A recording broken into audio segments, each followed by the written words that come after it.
Welcome to the Great Detectives of Old Time Radio. From Boise, Idaho, this is your host, Adam Graham. If you have a comment, email it to me, box13@greatdetectives.net.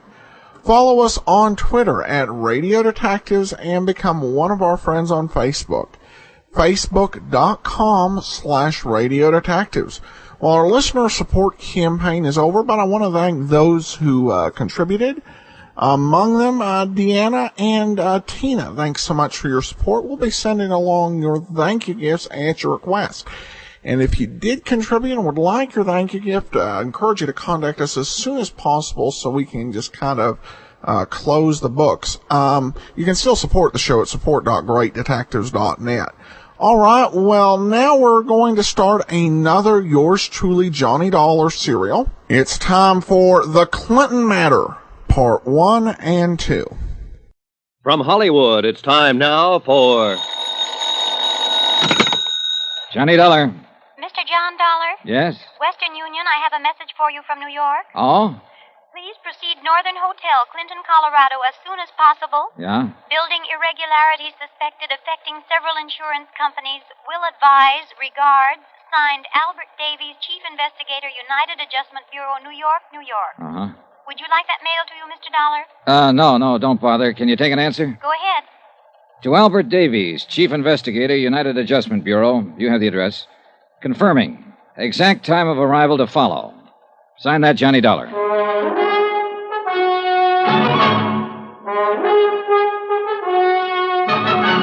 Tonight and every weekday night, Bob Bailey in the transcribed adventures of the man with the action-packed expense account, America's fabulous freelance insurance investigator. Yours truly, Johnny Dollar.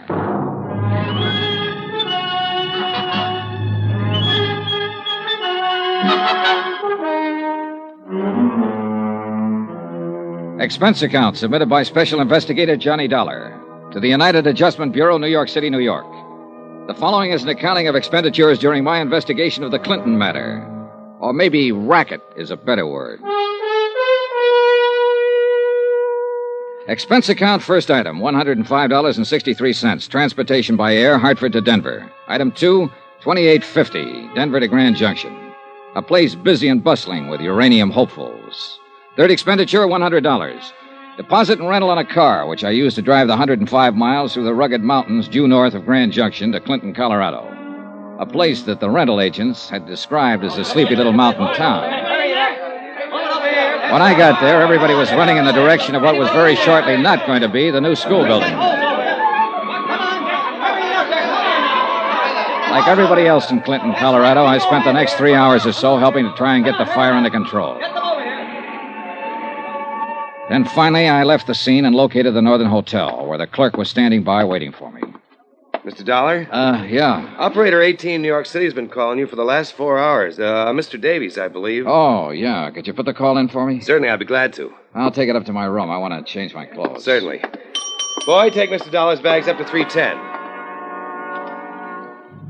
I shaved and showered, changed clothes, and unpacked. From my window, I could see the still glowing embers of the fire, red against the winter night. The school building was completely destroyed. Beyond, the snow-covered Rockies rose all about the town of Clinton, which I had yet to see. Johnny Dollar. I have your call now, Mr. Dollar. Oh, good, thanks. Johnny? Hi, Al. Say, I've been trying to get to you all day. I thought you were going to let me know the minute you got into town. Well, there was a fire here, Al. I had to pitch in and help along with everybody else. Oh, I see. Well, has Osborne contacted you yet about this case? Osborne? Who's that? Julian Osborne. Look, I talked to him in Clinton last night. He said he'd wait around the hotel until you showed up.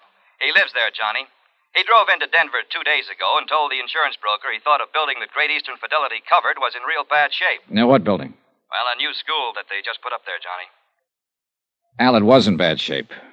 Worse shape now. It fell down about 4 hours ago. That was the fire, Al. Oh. Well, Great Eastern's in for $200,000. Look, Johnny, contact Julian Osborne and see what he has to say. Right. And call me back when you find out what's what. So long.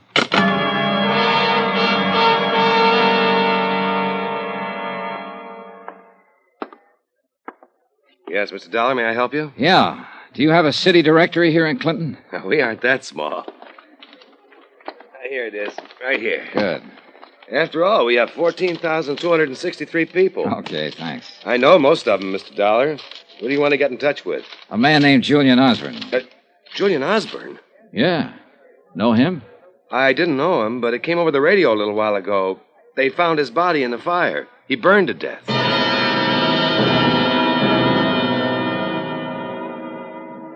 A 4-block walk down the icy streets of the town took me to the sheriff's office, and face to face with a heavy-set, owlish-looking man named Doherty. Sheriff Paul Doherty. He smiled professionally until I got around to inquiring about Julian Osborne. Oh. Well, you his family? No. I made the trip here to Clinton to see him especially, though. I just heard he was killed in the fire. Yes. Yes, too bad about Mr. Osborne. I don't quite understand about it, though. He was school janitor. Oh. What was your business with him, Mr. Dollar? Insurance investigation. Oh? Yeah, Osborne reported the possibility of something wrong with the new school. He did? To who? To our brokers in Denver. That's why they sent me out here. Well, your trip was for nothing, then. Maybe. Well, you'd think if he had anything like that on his mind, he'd have come to me, wouldn't you? Yes. Did he? No, used to pass him on the street. Never said a word. Uh-huh. Where's the body? Morgue. I wouldn't go over there, son. I want to contact some of his family, his friends. Well, that might be hard to do. No family here, no close friends. Used to prospect for a living until he got kind of old. Then he took the job janitoring. Lived right there in the basement of the school. City'll bury him. I see. How long had he worked at the school? 6 months since the place was built. Mm-hmm. Who hired him? Principal, Florrie Hawkins. Florrie Hawkins. Where can I find her? Lives on Pearson Street. That's 1 block over and 2 blocks to your left. Number 326. 326 Pearson, huh? That's right. And son. Hmm? Bad night to go calling on her.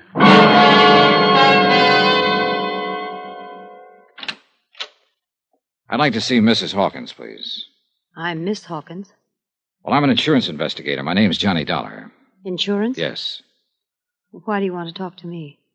Well, I'll be frank with you, Miss Hawkins. I came to Clinton to talk to Julian Osborne. Oh. You heard he died in the fire. Yes, I heard. It's tragic. I'm so thankful school wasn't in session today. Come in. Thank you. I know this has been a pretty grueling day for you, for everyone in this town, Miss Hawkins, losing your school and all. I wouldn't call on you except I feel it's important. Excuse me, please. Sure. Hello? Who? Yes, Sheriff. Yes, he is right now. Yes. Good night. There's just a couple of questions I'd like you to answer about Julian Osborne so I can I'm afraid I can't help you with anything, Mr. Dollar. What? You'll have to go now. Well, look, now, wait a minute. If you'd only... Please. I don't want to be impolite, but I'm tired. Very tired. Yeah, sure. That phone call wore you out. Please. All right, I'll go, Miss Hawkins. But I think you should know why I came here. I can assure you, Mr. Dollar, whatever the reason, I'm simply not interested. I was sent here because Julian Osborne advised the insurance company that he suspected certain building irregularities had gone into the new school. Miss Hawkins, did Mr. Osborne ever mention anything like this to you? No. Now, will you Do you have an idea to whom he might have confided such information here in Clinton? No. I rather think he was imagining things. You noticed nothing irregular yourself? No, of course not. Mm-hmm. Would that call you just had from Sheriff Doherty cause you not to notice anything? Is that all? I'm dreadfully tired. Thanks for your time. Oh, Miss Hawkins. Yes? If Sheriff Doherty calls again, tell him I'm at the Northern Hotel.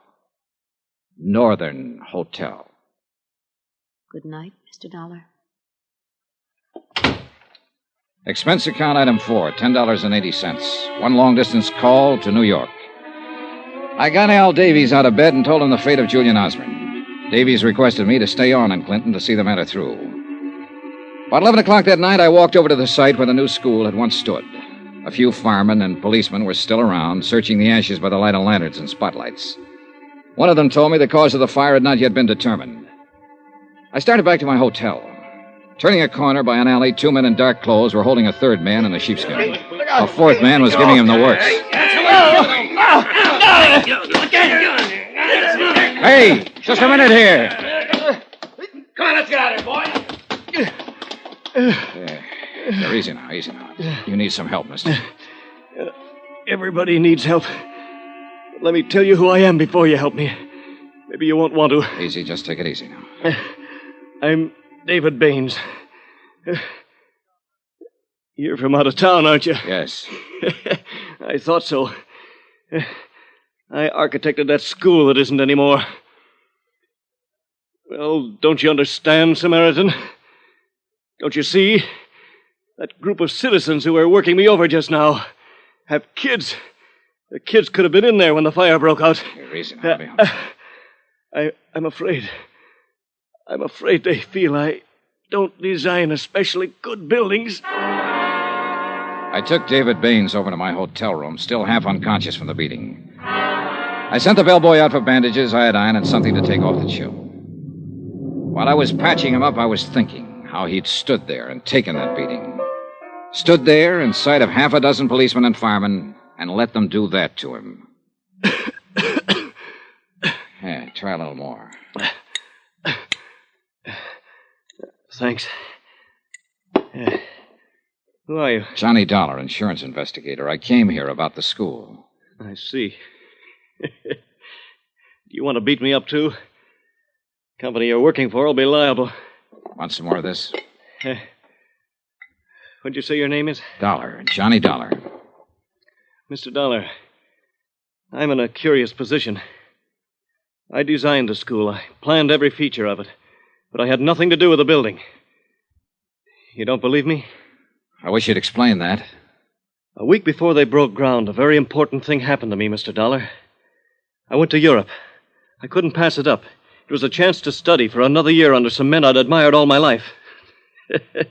Consider it a scholarship, Mr. Baines. That's what he said. Who said? The man who paid my way to Europe. His name was Roy Vickery. So I went to Europe, and I studied. I came back, and my building was all built. Now it's burnt down. I'm a local boy who's made bad. Very bad. Who's Roy Vickery? The contractor who built it. I better talk to him. Yes, talk to him by all means. You represent a rich and powerful company, Mr. Dollar. But in Clinton, you're wasting your time. You'll learn no facts, no information, nothing helpful from anyone here. Particularly Roy Vickery. You're in a tight, hot, mean little burg, Mr. Dollar. All right, let's have it. Was that building fired on purpose? I just told you. You won't find out anything in this town.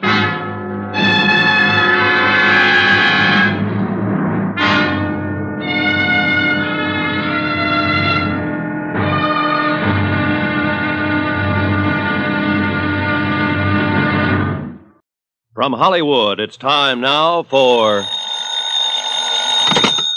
Johnny Dollar. David Baines. Hi. How's it going this morning? I'm staying off the streets. I don't want to be beat up again. I'd advise you to do the same.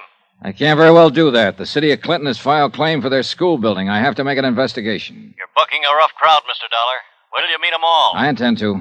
I admire you, but I think you're foolish. Good luck. Just a minute. What? Not only did a school building burn down yesterday, but a man died in that fire. If there was something wrong with it, I want to get to the bottom of it. I expect help from you, too. I'll stay here until I hear from you.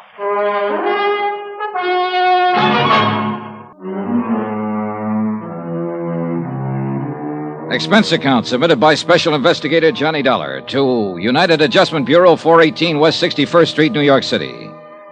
The following is an accounting of expenditures during my investigation of the Clinton matter. That's Clinton, Colorado.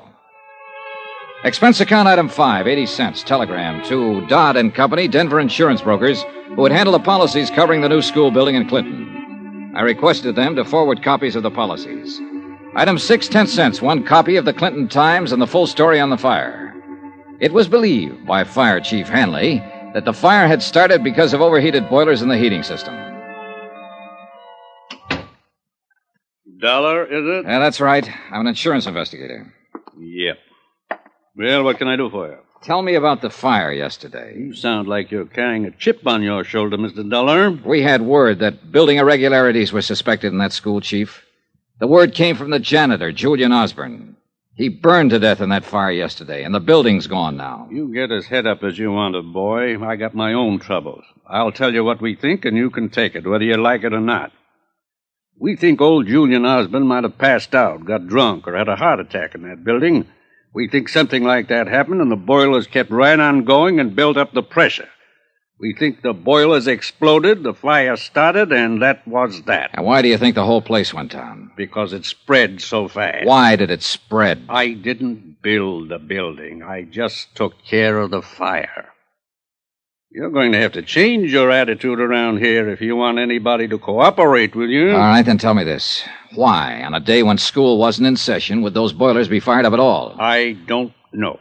Chief, last night I talked to Sheriff Doherty, trying to get information about Julian Osborne. He didn't know anything either.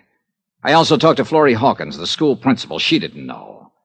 Now you don't know anything. Who does? I've done my job, boy. I've determined cause. You've also given me a chance to look at you, which was about the only reason I came here. I'll get information elsewhere, Chief. There's some people in this town who want to talk and tell me things. You and your sheriff and whoever else is involved can't keep every mouth in this town shut. And I'll tell you like I told Miss Hawkins. I'm at the Northern Hotel, in case you remember anything. I can't hear you, boy. Not one word.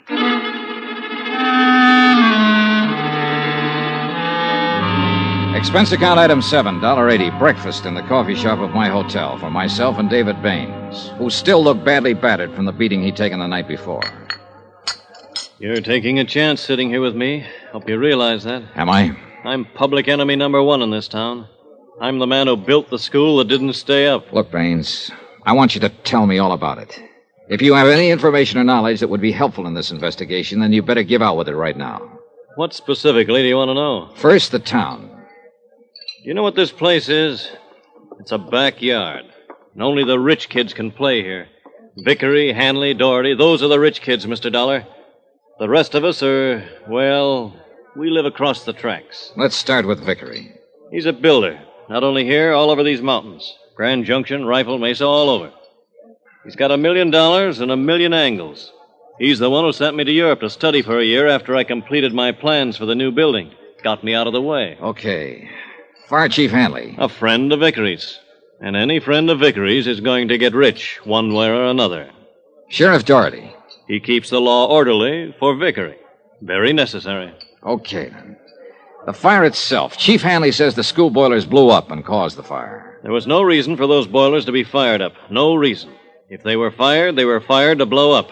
They had automatic shut-off equipment. What about Julian Osborne? You say he notified the broker in Denver that something was wrong with the building, and that's how you got here. I don't know. They might have fired it for money, too. I told you I was in Europe until they constructed it. I got back in Clinton 4 days ago. I went over to see my building. They used my outside drawing, Dollar. Wooden beams where I indicated steel girders. Only half the plumbing and heating system, other things. It looked like they'd made it up as they went along. Did you talk to anybody about it? Oh, sure. The contractor. Vickery. He told me to keep my mouth shut and be a good boy. You think he got you out of town during the construction so you wouldn't interfere? I think so. I'm not important, but it was the easiest way. I understand Mr. Vickery's a little unpopular today. What?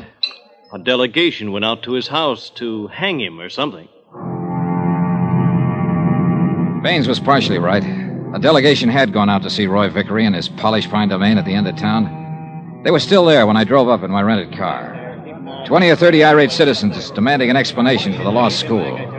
10 uniformed men from Sheriff Doherty's office formed a half-moon circle in front of the main entrance, their holsters unbuckled. The sheriff himself was directing the operation. All right, just a minute there. Hello, Sheriff. Huh? Johnny Dollar. I talked to you last night. Oh, yeah. Chief Hanley called me about you. The chief called you, and last night you called Florrie Hawkins. That was nice. Keep the wires burning.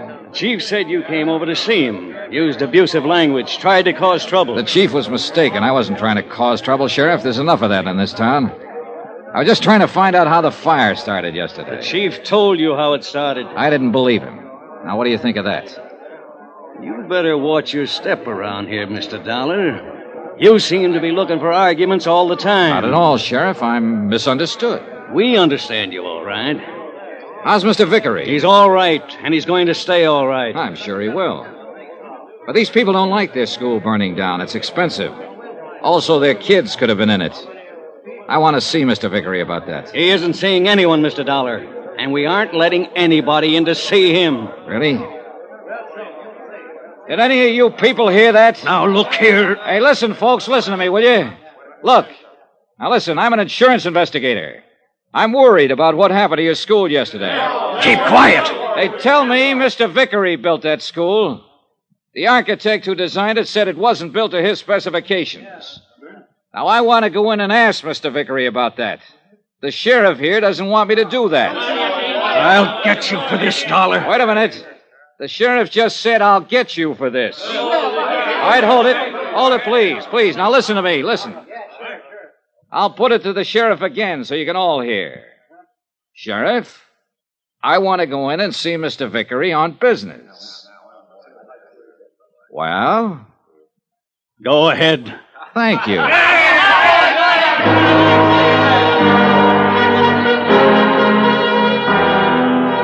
At a direction from Sheriff Doherty, the wedge of deputies opened up long enough for me to walk through the wrought iron gate and up the steps to the Vickery mansion.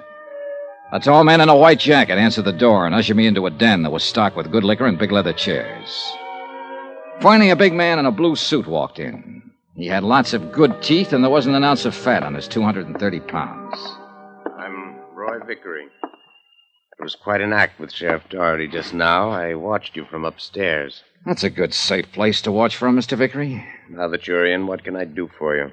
Tell me everything you can about that school building. Mm-hmm. Has the city of Clinton made a claim yet? Yes, $200,000, building and contents. You got in town pretty fast. We heard there might be something wrong with that building before the fire. Apparently there was. Now, who told you a thing like that? Julian Osborne. He's dead now, you know. Oh? Well, 2 boilers explode, and there's something wrong with the building. Is that the way you people figure? Yeah. Well, so do we, and we couldn't find anything wrong. Who's we? Officially, we're the Civic Construction Department. We just had a meeting. We thought we ought to. Yeah. I figure those people hanging around outside should be worrying. Well, they don't worry me, and you don't worry me. A drunken janitor goes to sleep and lets the boilers kick up, and the joint blows apart and burns down. That's what we decided in the meeting. It was a terrible accident. We'll have to use an old garage or something for a school, but then we'll get around to building another school with the insurance money we have coming. And that's that? That's that. Mr. Vickery, I'd like a copy of the specifications that went into that building. Sure, anything at all. There you are. Okay? That'll do for now. Good. Now, you can get out of my house, Dollar. You smell smoky. There were 50 pages of specifications on the building materials used in the construction of that school. They looked all right. They also looked as though they could have been forgeries.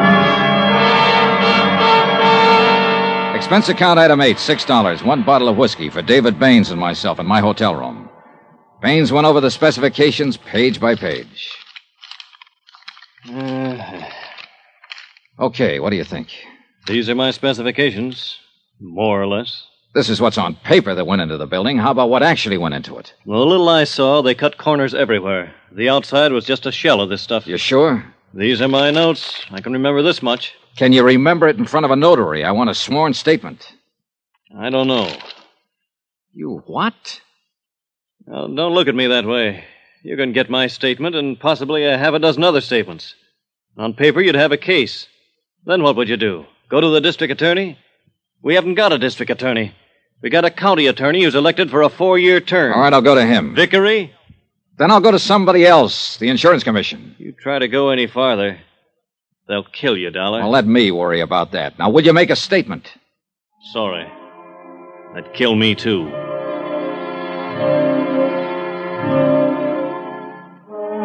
And that's the way matters stood in Clinton, Colorado, 24 hours after their new school building had burned down and a man had died in the flames. Everyone seemed to know it was all wrong, but no one was willing to do anything about it. Johnny Dollar. Hello, Dollar. Roy Vickery. Wow. You go over those specifications? Yes, I did. Very thoroughly. Well? I think they're fakes, Mr. Vickery. I didn't ask you your opinion, Dollar. But you've got it. Well, I'm sure you're entitled to it. When are you leaving town? Not for a while. I was kind of hoping you'd be leaving like in about an hour. Make good connections then. Sorry. I haven't really gotten around as much as I want to yet. You saw me. I can tell you anything. Oh, I'll get around to you again. Get out of town, Dollar. Now. Vickery, there are times when I don't hear good.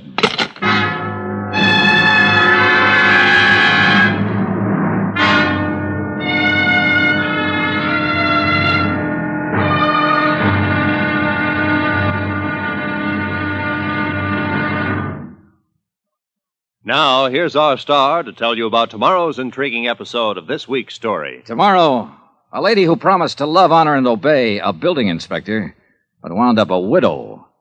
Join us, won't you? Yours truly, Johnny Dollar.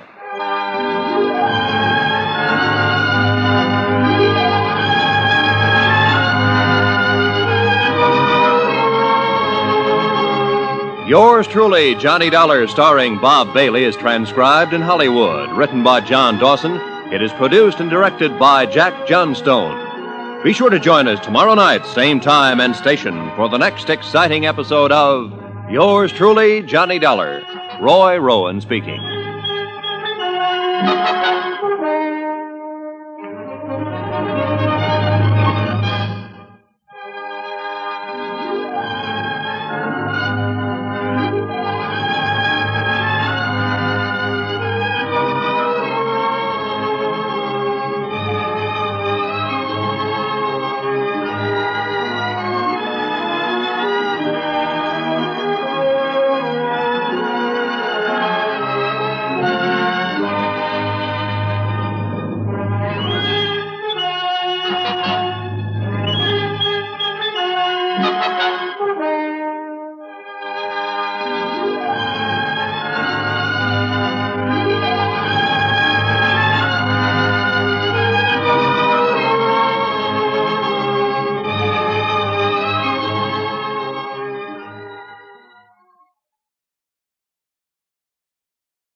Welcome back. Well, this is actually among one of my favorites of these 5-part serials. And I always appreciate it when our detective, who isn't always fighting government corruption, really does come up against it, because I think it really adds something to the stakes of the story, where, you know, it's a bigger issue than just a single insurance claim. You know, and of course, I think the great thing about the corrupt government angle is that it's not one of those things, you know, there are certain things where there's political issues, but I don't think there's anybody out there who's like, yay, corrupt government. So just makes it overall enjoyable. All right, well, now we go to listener comments and feedback, and we begin over on Facebook, where Alicia comments, I'm one of those 30-year-olds that love listening to old-time radio shows. I've actually been listening to them since I was in college, and one of the radio stations had old-time radio shows on Friday evenings. My big brother hooked me on them when he let me listen to a Lights Off Everyone show. I'm happy to say that during one of the Johnny Dollar shows, I was able to addict my older sister and her 12-year-old daughter. Now they can't get enough of them either. Keep up the good work. Well, thank you so much, and Alicia, and you keep up the good work as well, getting multiple members of the family listening. That's great. And we have this comment from Hazel, who writes, Hi, Adam. I've been listening to your show for the last couple years. I look forward to each new episode every day, and I listen while I'm cooking or cleaning or just taking a break. The show really brightens my day. Thanks for taking the time to do this. Since I know you've been keeping tabs on your younger listeners lately, I thought I'd tell you that I'm 32 years old, and I'm a part-time English professor in Ottawa, Ontario. My current favorite show is Johnny Dollar, but I enjoy everything you provide. And then we have a comment from Donna, who says, I am 58 years old and love listening to yours truly, Johnny Dollar. I love to hear your commentary about the show. Thank you so much for keeping this show alive. Well, thanks so much, Donna, and I appreciate we've got so many great listeners out there of all ages. Finally, wrap up, we have an iTunes review, this one from Altos425. Was getting tired of hearing music all the time and found old-time radio. Love the broadcast and hearing the cast afterwards, and hearing actors who are not famous at the time. Well, thanks so much for listening. It's truly appreciated. That will actually do it for today. We will be back tomorrow with Mr. Malone, and then be sure and listen to us on Wednesday as we continue the Clinton matter. In the meanwhile, send your comments to box13 at greatdetectives.net. Follow us on Twitter at Radio Detectives and become one of our friends on Facebook, facebook.com/Radio Detectives. From Boise, Idaho, this is your host, Adam Graham, signing off.